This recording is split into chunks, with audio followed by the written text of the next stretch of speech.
ठीक है, घबराना नहीं है, पेपर प्रॉपरली अटेम्प्ट करना है और अच्छे से अटेम्प्ट करो बेटा। All the very very very very very best.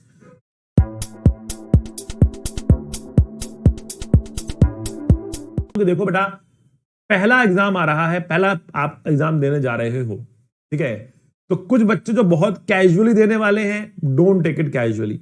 उनको लग रहा होगा अभी और आगे अटेम्प्ट हैं, तो हम उन अटेम्प्ट्स में अच्छा कर लेंगे, अभी तो बस ऐसे ही देकर आते हैं, देखते हैं क्या होगा, ठीक है ना। तो बेटा don't give it casually, casually मत जाइए आप, उसको भी सीरियस लीजिए एग्जाम को। देखिए बच्चों, जितना अच्छा स्कोर आप पहले पेपर में करेंगे, उतना ही आपका मोराल बूस्ट होगा और अगले में उतना ही कम प्रेशर आपके ऊपर होगा, ठीक है ना। लेकिन अगर पहला आपने बहुत ही बर्बाद पेपर कर दिया, तो अगले में तो जान निकल जाएगी, स्ट्रेस लेवल्स आपके बहुत बढ़ जाएंगे, राइट। तो पहले पेपर को भी अच्छे से दीजिए। और उस पेपर की स्ट्रेटेजी क्या होनी चाहिए? देखो, मैं हमेशा कहता हूं बेटा, प्ले एट योर स्ट्रेंथ, अपनी स्ट्रेंथ पे खेलना है बेटा। प्ले ऑन योर स्ट्रेंथ, अपनी स्ट्रेंथ पे खेलो, अपनी वीकनेस पे मत खेलो। जैसे मान लिया क्रिकेटर है, उसको बाउंसर से डर लगता है, मतलब वो बाउंसर पे जब भी मारने की कोशिश करता है तो वो कैच दे देता है, वो छक्के तक बॉल पहुंचा नहीं पाता और वो रास्ते में ही कैच थमा बैठता है, ठीक है ना। तो कौन कह रहा भाई बाउंसर खेल, बाउंसर आ डिडक्ट कर ले। अब ये तो है नहीं जितनी बॉल उठाएगा सारी सारी बाउंसर होंगी, नहीं होंगी। बहुत सारी बॉल्स होंगी जो उसके हिटिंग जोन में भी होंगी, बहुत सारी बॉल्स होंगी जो उसको बाउंसर में मिलेंगी, ठीक है ना। अब जब उसकी हिटिंग जोन में बॉल आई, तब उसको मारे ना, तब उस पर स्कोर करने के चांसेस ज्यादा है। अब बाउंसर को ही खेलना जरूर है, बाउंसर को छोड़ के चलना है। यही बात बेटा आपको भी सीखनी पड़ेगी। एग्जाम में इमोशनल नहीं होना है। अगर एग्जाम में इमोशनल हो गए तो बेटा एग्जाम आपको खा जाएगा, एग्जाम आपको खा जाएगा बेटा, अगर आप एग्जाम में इमोशनल हो गए तो। देखो ये पेपर जो है ना, मैं बहुत सारे बच्चों से मिलता हूं जब, तो बच्चा मुझे कहता है कि सर जो जो जो पेपर था, जब हमने घर पर बैठकर किया तो हम आराम से उसको स्कोर कर पा रहे थे, ज्यादा क्वेश्चंस कर पा रहे थे, लेकिन एग्जाम के अंदर हम उतना सा स्कोर नहीं कर पा रहे थे। सर क्या कारण है इसका? बड़ा बहुत सिंपल कारण होता है, और वो कारण होता है कि आप एग्जाम को प्रॉपरली नहीं करते, एग्जाम में इमोशनल हो जाते हो या स्ट्रेसफुल हो जाते हो। इमोशनल से क्या मतलब है? इमोशनल से मतलब ये है, 2 क्वेश्चन लाइन से ना बने आपके ना, तो भैया तीसरा तो मैं करके छोड़ूंगा चाहे कुछ हो जाए। अरे समझ में, इसको कहते हैं इमोशनल हो जाना। अरे 2 क्वेश्चन लाइन से नहीं बने तो तीसरे में ऐसे लग गए पागलों की तरह कि भैया आधा घंटा निकल गया उसमें लगे पड़े, तो ये तो निकलना चाहिए, आखिर इतना स्ट्रेस अपने ऊपर आप बिल्ड कर लेते हो, इतना स्ट्रेस अपने ऊपर बिल्ड कर लेते हो ना कि बहुत ज्यादा परेशान हो जाते हो। तो बेटा पहली बात, बहुत ज्यादा कैजुअल होकर एग्जाम नहीं देना, ठीक है, कि भैया आगे देख लेंगे, वो टेंशन नहीं है, ठीक है ना, सीरियसली पेपर देना है। दूसरी बात, बहुत ज्यादा स्ट्रेस नहीं लेना अपने ऊपर, काम एंड कंपोज। सुबह सुबह भगवान का प्रेयर कीजिए, अगर हो सके थोड़ी सी मेडिटेशन करिए, माता पिता का आशीर्वाद लीजिए, अपने दिमाग को शांत करिए, ठीक है ना, और उसके बाद एग्जाम में जाइए, ठीक है ना। एकदम काम एंड कंपोज उसमें जाइए और देखिए कि आपको क्या आता है क्या नहीं आता है, ठीक है ना। जो आता है उसको अच्छे से करने की कोशिश करनी है आपको। प्ले ऑन योर स्ट्रेंथ्स, मतलब अगर आपकी फिजिक्स स्ट्रांग है पहले फिजिक्स करिएगा, अगर आपकी केमिस्ट्री स्ट्रांग है पहले केमिस्ट्री कीजिएगा, अगर आपकी मैथ्स स्ट्रांग है पहले मैथ्स कीजिएगा। जो मुश्किल है, जो डिफिकल्ट है, उसको लास्ट के लिए छोड़ के चलना है। जो मुश्किल है, जो डिफिकल्ट है, उसको लास्ट के लिए छोड़ना है। आ रही बात समझ में आप लोगों को? इस बात को बहुत अच्छे से ध्यान रखना है आपको, ठीक है। तीसरी बात, अगर एग्जाम में आप गए हो, इमोशनल होकर काम नहीं करना है। Don't be emotional, B rational. आपके अगर लाइन से भी 5 क्वेश्चन नहीं बनते, कोई दिक्कत वाली बात नहीं है, आपको आगे आसान मिलेंगे। एक चीज ध्यान रखना बेटा, पेपर के अंदर एक मिक्स मसाला होता है। मिक्स मसाले का मतलब क्या होता है? केवल तीखा पेपर नहीं आएगा, उसमें कुछ स्वीट्स भी होंगी, ठीक है ना, उसमें कुछ स्वीट्स भी होंगी, ठीक है। तो जब आपके पास आपके मतलब का माल आए, अरे तीखे से अगर आपको मिर्ची लगती हो तीखा मत खाओ ना भाई, जब मीठा है तब उसको चख लेना। अरे समझ में आपको? तो आपके करने लायक क्वेश्चन एग्जाम के अंदर हैं, इस चीज पर भरोसा रखना है। लाइन से अगर 10 क्वेश्चन भी डिफिकल्ट है ना, तो 11 से लेकर 20 तक अगले क्वेश्चन आसान मिलने वाले हैं आपको। अगर डिफिकल्ट क्वेश्चन का सामना हो रहा है, डरना नहीं है, आप आगे आगे आगे आगे आगे बढ़ते चले जाना है आपको। किसी भी क्वेश्चन में बहुत लंबा समय नहीं बिताना है आपको, क्वेश्चन को जज करना है, समझना है कि मैं कर पाऊंगा कि नहीं कर पाऊंगा। नहीं बनना है, नहीं क्वेश्चन बन रहा है, घबराना नहीं है, करते जाओ करते जाओ। You have to complete the paper, पूरा पेपर आपको अच्छे से अटेम्प्ट करना है। और पेपर में जाने से पहले क्या करना है बेटा?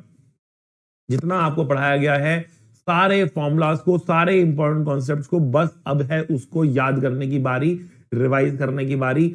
अब और न्यूमेरिकल्स करने का समय नहीं है आप लोगों के पास। जो आपको इनपुट डालने थे आप डाल चुके हो। अब आपकी बारी केवल और केवल क्या है, अब आपकी बारी है कि भैया मुझे किसी तरीके से सारी चीजें रिवाइज करके अपने दिमाग में बिठा लेनी है। हाँ, अगर कोई टेस्ट आप दे सकते हो, शायद संडे को आपका टेस्ट होगा, कल आपका शायद टेस्ट होगा, नॉर्मली संडे को टेस्ट होता है, तो बेटा वो टेस्ट आप जरूर दे सकते हो। उसको बहुत सीरियसली, बिना चिटिंग करे हुए, ईमानदारी से, प्रॉपरली टाइम बाउंड होकर पूरा पेपर, जैसे आप मान लो कि यही आपका मेंस का पेपर है, उसमें मैक्सिमम टू मैक्सिमम स्कोर करने की कोशिश करें। अच्छा, दूसरी बात आपको और समझनी है कि पेपर डिफिकल्ट है तो सबके लिए डिफिकल्ट है बेटा, और आसान है तो सबके लिए आसान है। और ध्यान रखो, जितना डिफिकल्ट पेपर आएगा उतना आपके फेवर में जाएगा, जितना डिफिकल्ट पेपर आएगा उतना आपके फेवर में जाएगा, बिकॉज आपने रिगरस तरीके से बहुत मेहनत करी है। पूरा 11th आपका हो चुका है, 12th में इलेक्ट्रोस्टैटिक्स की हम एंड पे आ चुके हैं, बल्कि इलेक्ट्रिक फील्ड और पोटेंशियल लगभग खत्म कर चुके हैं, कैपेसिटर पे हम पहुंच चुके हैं, उसमें भी आज प्रॉपर्टीज ऑफ कंडक्टर्स की हम कुछ बातें कर लेंगे। बहुत हैवी लेक्चर हम आज का नहीं रखेंगे, ठीक है ना, कुछ बातें कर लेंगे क्योंकि अब आपको हमें ऑफ देना ही है, ठीक है ना, तो उसके आगे हम आप लोगों से मिलेंगे, ठीक है, तब हम इस चीज को बातें आगे करेंगे, ठीक है। तो कहने का मतलब क्या है बेटा, कहने का मतलब बहुत बहुत बहुत सिंपल सा है कि भाई हमारे पास जो अब समय है उसमें अपने आप को एग्जाम के फॉर्म में लेकर आओ, एग्जाम के माहौल में लेकर आओ, एक अंदर सीरियसनेस, काम, कंपोजर लेकर आओ, घबराहट को दूर कर दो, इमोशंस को दूर कर दो। और देखो, आपको यह भी सोचना है बेटा कि आपको एक अच्छी सीट 50% नंबर पे मिल जाती है, तो don't aim for like 100%। At least जिन बच्चों के अभी टेस्ट जो आप दे रहे हो उसमें जितने परसेंट मार्क्स आ रहे हैं, ठीक है ना, उससे थोड़ा बहुत ऊपर आप एम कर सकते हो, बहुत ज्यादा नीचे एम नहीं करना, बहुत ज्यादा ऊपर एम नहीं करना, ठीक है ना। हाँ, कट ऑफ 50% मिनिमम आपको सोच के चलना है कि I need to score around 50% at least, ठीक है ना। उतना कर पा रहे हो तो बहुत खुश हो जाओ अपने आप में। मतलब आप ये मान लो बेटा, हर 2 में से 1 क्वेश्चन आप छोड़ सकते हो। मतलब इस नजरिए से आप देखो पेपर को, तो आपको लगेगा कि पेपर इतना मुश्किल भी नहीं है। हाँ, जो बच्चा 60%, 70%, 80%, 90% और 100% ला सकता है, उसको फिर ये स्ट्रेटजी फॉलो करने की जरूरत नहीं है, उसके लिए स्ट्रेटजी अलग होती है, ठीक है ना, उसके लिए स्ट्रेटजी अलग होती है बेटा, ठीक है। तो अभी मैं उन बच्चों की बात कर रहा हूं जो लाइन ऑफ एलओसी पर है, ठीक है ना भैया, एक क्वेश्चन गलत तो इधर, एक क्वेश्चन गलत तो इधर। मैं उन बच्चों की बातें कर रहा हूं, तो उनको अपने लिए सबसे बहुत ज्यादा जरूरी है कि जो क्वेश्चन आते हैं वो कर डालने हैं। आसान क्वेश्चंस छूटने नहीं चाहिए, आसान क्वेश्चन छूटने नहीं चाहिए।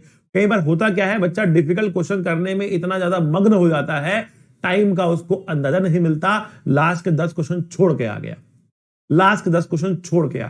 अच्छा वो लास्ट के 10 क्वेश्चन छोड़ के आया ना, घर में जब मालूम पड़ता है अरे 10 क्वेश्चन तो लास्ट से बहुत आसान थे भाई। तो पेपर पूरा करना है, किसी भी क्वेश्चन में बहुत लंबा समय नहीं बिताना है। दूसरी बात, सभी सब्जेक्ट्स को लगभग आपको जो टाइम देना है वो जस्टिफाइड टाइम देना है। मतलब जैसे फिजिक्स की अगर मैं बात करूं, 1 घंटे से कम समय फिजिक्स को नहीं देना है आपको, मान के चलो 1 घंटा कम से कम फिजिक्स में चाहिए, और लगभग इतना ही टाइम आपको केमिस्ट्री मैथ्स में भी चाहिए होता है, बट उनकी स्ट्रेटेजी वो आपको बताएंगे आपके टीचर्स। लेकिन फिजिक्स के अंदर 1 घंटा कम से कम बेटा, उससे कम समय नहीं देना। होता क्या है, डिफिकल्ट टॉपिक पकड़ लेते हैं बच्चे और उसमें लगे रहते हैं, ठीक है ना, और 2.5 घंटा निकल गया। अब देखते लो आधा घंटा बचा है, फिजिक्स करनी है। अब आधे घंटे में फिजिक्स में इतना प्रेशर आपके ऊपर आता है कि आप आसान क्वेश्चन भी उसमें छोड़ के आ जाते हो, गलती करते हो, मिस्टेक्स करते हो। देखो, 2 बातें बता रहा हूं आपको। पहली बात, आसान क्वेश्चन छूटना नहीं चाहिए, मतलब पूरा पेपर अटेम्प्ट करना है, उसमें से आसान खोद कर करने हैं।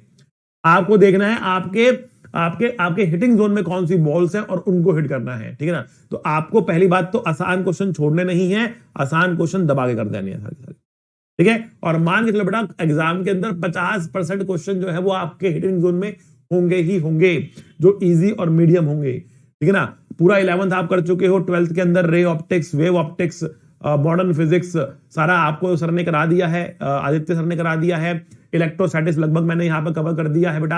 आपके मेजर सारे चैप्टर्स लगभग पूरे हो चुके हैं। थोड़ा बहुत पोर्शन है आपका मैग्नेटिक फील्ड वाला, करंट इलेक्ट्रिसिटी का, मैग्नेटिक फील्ड का, ये अभी आपका कवर नहीं हुआ है, लेकिन बाकी सारा आपका पोर्शन जो है वो कवर ऑलरेडी हो चुका है बच्चों, ठीक है। तो अब इतना पोर्शन जो आपको कवर हो चुका है ना, अब उस पोर्शन से जो क्वेश्चन आ रहे हैं वो बेटा जो उनमें से आसान है वो बनाने ही बनाने हैं, ये आपको ध्यान रखना है बेटा, वो छूटने नहीं चाहिए। तो पहली बात, आसान क्वेश्चन छूटने नहीं चाहिए। और दूसरी बात बेटा, जो क्वेश्चंस आप कर रहे हो उसमें कैलकुलेशन मिस्टेक ना हो, बहुत जरूरी है। तो अगर आप स्ट्रेस में आ गए तो आपकी कैलकुलेशन मिस्टेक्स बढ़ जाएंगी। अगर आप स्ट्रेस में आ गए तो आपकी कैलकुलेशन मिस्टेक्स बढ़ जाएंगी। कैलकुलेशन मिस्टेक्स को बढ़ने नहीं देना है, आपको काम एंड कंपोजर होके करना है। देखो, अब कैलकुलेशन मिस्टेक्स ना बढ़े उसके लिए तो आपको बहुत सारे क्वेश्चंस की प्रैक्टिस करनी होती है, ठीक है ना। एग्जाम के माहौल को जीने के लिए आपको बार बार टेस्ट देने होते हैं, ठीक है। तो वो टेस्ट वगैरह यहाँ पे चल रहे हैं आप लोगों के, उनको अगर आप सीरियसली देंगे तो आपकी एग्जाम में मिस्टेक्स कम हो जाएंगी, ठीक है। बट अभी आपको ध्यान ये रखना है कि भले ही आप पूरा पेपर ना करके कम पेपर कर रहे हो, मतलब जो डिफिकल्ट वाले हो वो छोड़ रहे हो, सरल सारे कर रहे हो, ठीक है ना। तो लेकिन जो कर रहे हो उसमें कैलकुलेशन मिस्टेक्स ना हो, वो सही हो, वो अच्छे से करने हैं। बहुत ज्यादा गंदी राइटिंग में नहीं करना, बहुत तेजी से लिखने की कोशिश नहीं करना, जो कर रहे हो बहुत स्लो भी नहीं। You have to manage equilibrium, मतलब एक ऐसे जगह पे जहां पर एक एफिशिएंट सिस्टम निकल कर आए कि स्पीड भी अच्छी चल रही हो और गलतियां भी नहीं हो रही हो। You have to manage that level, right. तो वो लेवल आपको मैनेज करना पड़ेगा, बहुत गंदा नहीं। डायग्राम साफ बनाना बेटा फिजिक्स के अंदर, जो मैं बार बार आपको कहता हूं कि सबसे पहला काम सुंदर डायग्राम, क्वेश्चन पढ़ के उसका डायग्राम सुंदर बनाना है। सुंदर का मतलब ये नहीं कि भैया कार बोलो कि बहुत फरारी बना दिखानी आपको कार में, डब्बा बना दो कार के जगह पे, but it should be clearly shown that क्या क्या इन्फॉर्मेशन गिवन है, क्या निकालना है, क्या एफबीडी है, क्या डायरेक्शंस है, टेढ़ा मेढ़ा नहीं ड्रॉ करना है, ठीक है ना। तो जो भी आप रफ वर्क कर रहे हो वो बहुत प्रॉपरली आपको रफ वर्क को करना होगा। आई होप आपको सारी बातें समझ में आ रही होंगी बच्चों, ठीक है। घबराना नहीं है, पेपर प्रॉपरली अटेम्प्ट करना है और क्या नाम है, अच्छे से अटेम्प्ट करो बेटा। All the very very very very very best, ठीक है। पहला attempt very serious, second serious, third serious, third is going to be the most most most most most important attempt for you. सारी चीजें हो चुकी होंगी और एक अटेम्प्ट बचा भी होगा, तो एक सेफ्टी नेट भी होगा। सब कुछ करके जा रहे होंगे, 2 टेस्ट दे चुके होंगे। Third, I would say third one is going to be the most crucial one for you, ठीक है। लेकिन फर्स्ट को भी सीरियसली आपको लेना है और पेपर को अच्छे से करना है, ठीक है बच्चों।